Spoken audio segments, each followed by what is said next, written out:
This video is going to be kind of a big video. It's going to be the things we spoke about the other day and a few additions. Jared just sent out an email on important Zoom settings that you can find by going to your account on zoom.us. You can also set your default meeting times and things like that there too in those settings. As far as settings go, these are the few things I'm going to cover with Zoom, just the basics. On the school website, there is a very good link to all the Zoom tutorials, but in here, when you schedule a meeting, you can make it recurring if you want to do it all the time. You can name your meeting. I set mine for a default 1 hour duration. You can always end it shorter if you want. Here it says require password. As Jared was saying, you might want to do this. I've seen school districts doing it both ways. Some have had problems with this, some haven't. For now, I'm not going to require one. Telephone and computer audio. Now, this is important. I'll show you why in a moment. Advanced options. Mute participants on entry. Yes. Now.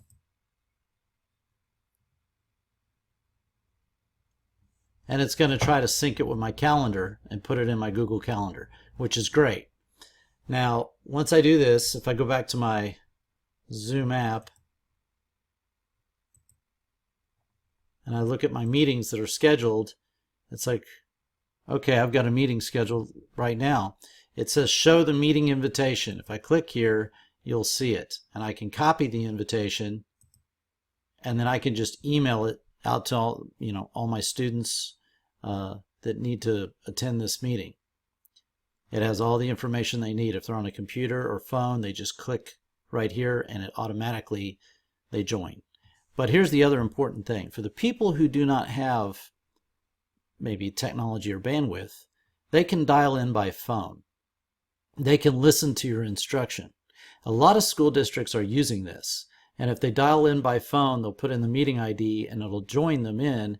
They're muted by default, but as I'll show you an important setting to do while we're in the meeting, you can allow them to unmute themselves long enough to ask you a question and then mute themselves back. We'll go over that in just a moment. So let's start this.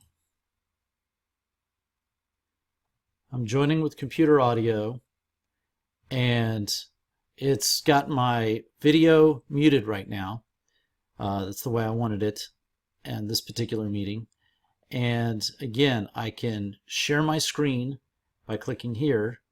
I can choose this, my first screen here, and just click share. And now you see this green box around the meeting. It's sharing my entire screen, but I'm still narrating. I'm still talking to them. Now let me show you. It's on my other screen here. Let me move this over here. This is the control panel for the Zoom meeting, and if I hover over this part down here, these pop up. Now under manage participants, if we go down here to the more, you'll see that it says mute participants on entry, but you want to make sure it says allow participants to unmute themselves. It's one of the settings I think I set on the zoom.us, because if they hit, I believe it's *6 or *9, they can unmute themselves long enough to ask a question and then mute themselves back. However, you can uncheck this, allow participants to rename themselves. You can play a chime on for enter and exit to just let you know who's coming in and going out if you'd like. But it does say, because I have my waiting room turned on, put attendee and waiting room on entry. And pretty much all the other settings I have set for participants are the settings that were covered in Jared's video. So just wanted to show you that. And the participants window, as they're joining, you can see them. You also have your if you go over under here under more, the chat window, and it's the group chat where people are can chat with each other. Now there is a third thing where it does have a question area, but I think I've turned that off on mine. I did enable polls, so you can ask a question and get people people's feedback on it. These are, again, all these settings are turned on and off, most of them inside the settings on Zoom.us. You can annotate your screen, but most importantly, it says record on this computer. So this is how I suggest you record your videos. So if you say record on this computer, come up, there. It says it's recording because you can pause recording or stop recording. So it's recording, and it'll drop it into a folder on in your documents file on your computer when we're done. But you can record your lesson and do everything you need to do, manage your people. And the only other thing I was going to say, it's a grid view versus speaker view, but that's when you're using your camera. And I'll interject something here that I recorded this morning during Mr. Branscom's meeting. So those are the core Zoom functionality that you really need to worry about. How to share your screen. I can end the meeting for all, and now it's going to convert the meeting. It's going to take that recording and it's going to drop it in my folder. Great. Perfect. I'm done with Zoom. You notice I'm still recording. I'm using another tool to record this with. So I'm going to show you that at the very end as well.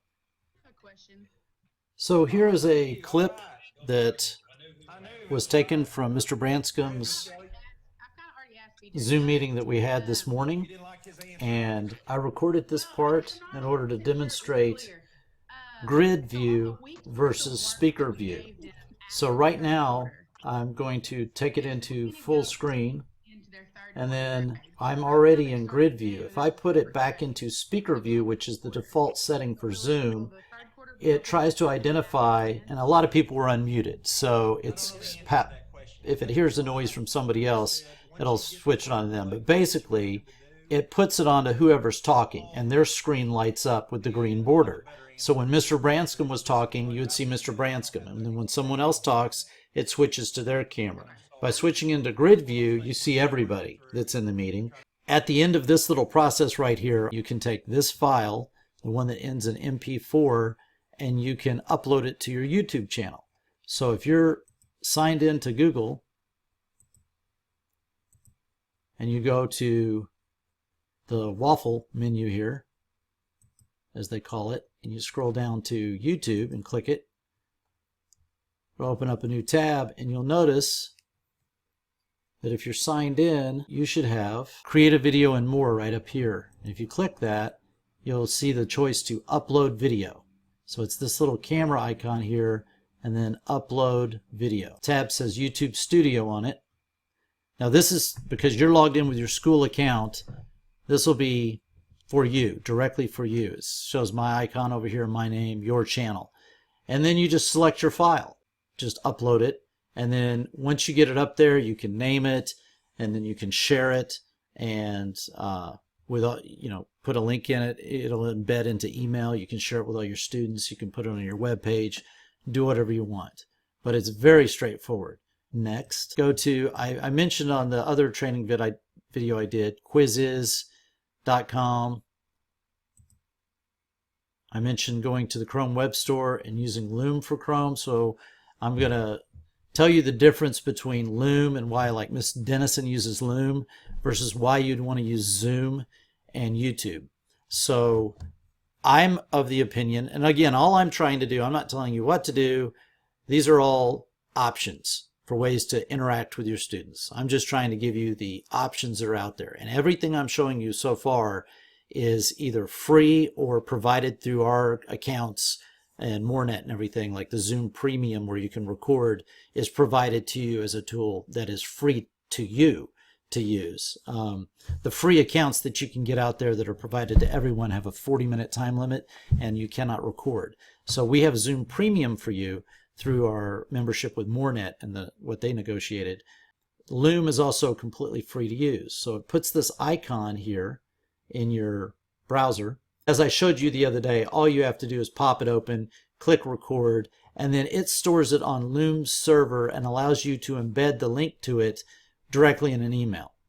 That's great. They will always view it, though, either in that email or on Loom's servers, and it will look just fine. But it's quick, easy, and free to do that. However, you cannot edit them really.